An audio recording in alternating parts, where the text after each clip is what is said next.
I'm standing at the edge of the world, or at least, that's what it feels like here at Montauk Point. Most people come here for the lighthouse, the ocean breeze, the peace, but if you turn your back to the water and look toward the trees, you see it, the Sage radar dish, a massive, rusted, iron skeleton towering over the ruins of Camp Hero. They tell us it was built to watch the skies for Soviet bombers.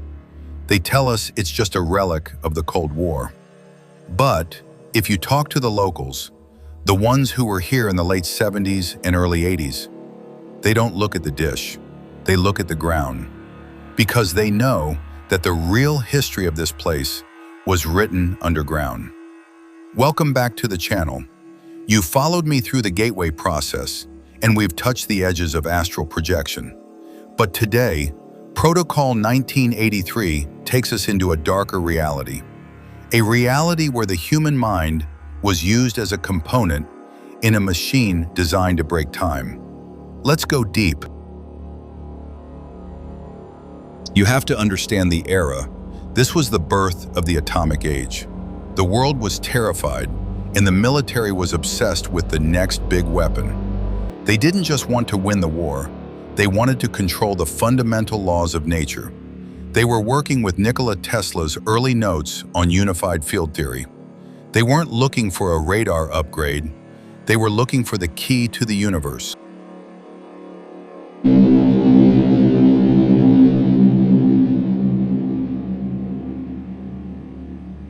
To understand why they chose this isolated park, we have to go back, way back, to 1943, the Philadelphia experiment.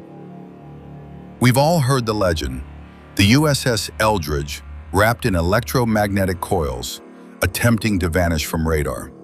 But the official story says it was a failure. The real story, according to the declassified whispers, is that it worked too well. The ship didn't just hide, it slipped. It entered a state of non-existence, a dimensional void. And when it came back, the sailors weren't just traumatized, they were physically altered. Bodies fused into the steel deck, limbs bonded with the hull on a molecular level. It was a massacre of physics. The military realized something terrifying that day. They realized that space-time isn't a solid floor. It's a fabric, and they had found the scissors, but they couldn't control the cut. They spent the next 30 years moving that research into the shadows until they found the perfect, isolated, quiet place to start again, Camp Hero. By 1971, the work began in earnest. Beneath the surface of this park, they built a subterranean city, 12 levels, encased in concrete and lead. If you were a worker there, your life was defined by the hum, a constant, low-frequency vibration that vibrated in your teeth. They called it machine sickness. It wasn't a mistake, it was intentional. The scientists, led by men who had been brought over after the war, discovered that the human brain is like a radio. If you hit it with enough electromagnetic force, you can tune it. But to do that, you have to break the person first. You have to make them sick, tired, and disconnected from reality. I've talked to people who claim to work the night shifts. They described hallways that seemed to stretch for miles, and rooms where time didn't move at the same speed as the world outside. They were building a psychic resonator, a massive digital biological antenna, and they were almost ready to turn it on.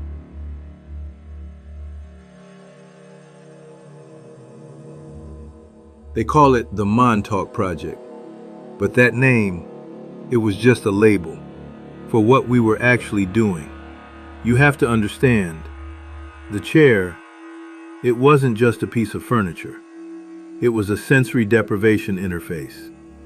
They wired it directly into the base of your skull, using electromagnetic coils to bypass your normal thought processes.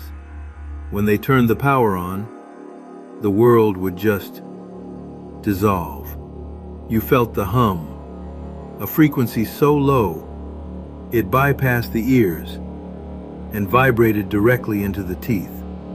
They were forcing our brains to resonate at the exact frequency of the radar pulse. I've heard people say we were just volunteers. That's a lie. We were components. We were treated like biological vacuum tubes. I remember the sessions where I'd sit for hours, watching the walls of the bunker shift, seeing hallways that seemed to stretch for miles into nothingness. We weren't just observing reality. We were being used to rip it open. They wanted the data. They wanted the control. And they didn't care if it broke the human beings they used to get it. Now, we have to talk about the human interface. This is the part of the story that makes my skin crawl. They built something called the chair. It wasn't a seat, it was a sensory deprivation cage surrounded by massive superconducting coils. They needed a pilot, but a soldier's mind was too rigid, too disciplined. They needed minds that were malleable. They targeted children, the Montauk boys. These were kids, often runaways, or kids from the foster system who wouldn't be missed. They were brought to the base and placed in the chair. Imagine it, a child strapped into a machine while the massive radar dish overhead pulses with millions of watts of power. The goal? To use the child's subconscious to visualize a point in time. The machine would read the psychic output, amplify it, and project it into the atmosphere. They weren't just dreaming, they were opening doors. Whistleblowers like Al Bielek and Duncan Cameron claim they saw these boys. The climax happened in August 1983. There is a natural harmonic in the Earth's magnetic field, a cycle that peaks every 20 years. In '83, the Montauk transmitter locked onto the energy signature of the 1943 Philadelphia experiment. A bridge across 40 years snapped into place. The air at Camp Hero turned a glowing neon blue. People in the town of Montauk reported electronic equipment exploding in their homes. Deep in the bunker, the chair was running red hot. The rift wasn't just a door anymore. It was a vacuum. It was pulling the past into the present. The scientists panicked. They realized that if they didn't shut it down, the loop would become permanent. They didn't just flip a switch. They sabotaged the facility. They smashed the equipment and poured thousands of tons of concrete while the machines were still humming. They buried the boys, they buried the research, and they tried to bury the truth. But you can't bury a ripple in time. Every time you feel that cold, strange sense of déjà vu, or you see a glitch in your daily routine, you are feeling the echo of 1983. The door was closed, but the seal is leaking. If you want to keep digging, make sure you're subscribed. Leave a comment. Have you ever felt the loop? We are watching. This is Protocol 1983. Ending transmission.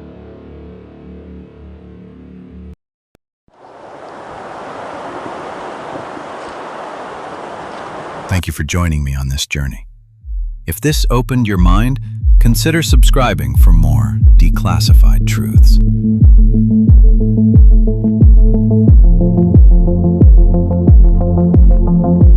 Keep your frequency high and your files declassified. See you on the other side.